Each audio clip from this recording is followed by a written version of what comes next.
মোৰ ঘৰৰ পৰা অকণমান আঁতৰত আজি এটা ৰেস্কিউ। এতিয়া মই স্নেকটো ৰেস্কিউ কৰিব গৈ আছোঁ এটা মনোকুলেট প্ৰগ্ৰেম।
প্ৰথম কথা হৈছে যিকোনো সাপ এটা ৰেস্কিউ কৰাৰ আগত তাৰ বিহেভিয়াৰটো গম পাব লাগে আৰু সাপটোৱে যদি নিজৰ খাদ্য খাই আছে তাক খাদ্যটো খাব দিব লাগে।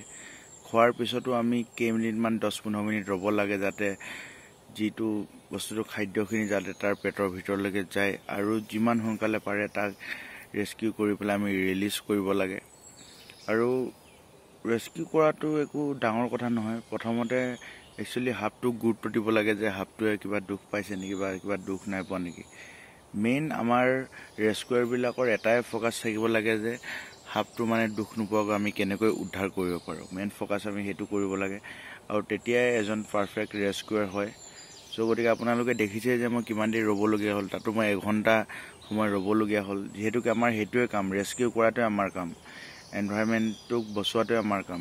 চ' আমি 1 ঘণ্টা হওক 2 ঘণ্টা হওক আমি ৰ'ব লাগিব। খৰধৰকৈ গৈ আমি টংডাল লৈ পেলাই ডিঙিত চেপি পেলাই ৰেস্কিউ কৰাটো সেইটো উদ্ধাৰ বুলি কোৱা নহয়, সেইটো সাপটোক উদ্ধাৰ কৰা সলনি সাপটোক মাৰি পেলোৱা হয়। চ' মই সেই গতিকে ৰেস্কিউৰবিলাকক বা মই যিবিলাকে নতুনকৈ সাপ ৰেস্কিউ কৰিব শিকিছে মই তেওঁলোকক ৰিকুৱেষ্ট কৰোঁ যে সাপটো আপোনালোকে ৰেস্কিউ কৰিব নাযাব ফটককৈ। আপোনালোকে প্ৰথমে নিৰীক্ষণ কৰক আৰু কিবা যদি সাপটোৱে খাই আছে আপোনালোকে খাবলৈ দিয়ক। খোৱাৰ পিছতো আপোনালোকে ৱেইট কৰক যাতে পেটলৈকে যাতে খাদ্যখিনি যায়, তাৰপিছত ৰেস্কিউ কৰক আৰু যিমান সোনকালে পাৰে সাপটোক আপোনালোকে ৰিলিজ কৰাৰ ব্যৱস্থা কৰক। আৰু ৰিলিজ কৰাটো আপোনালোকে মন কৰিব য'ৰ পৰা ৰেস্কিউ কৰে তাৰ পৰা 300 মিটাৰ্ছ আঁতৰতহে আপোনালোকে ৰিলিজ কৰিব।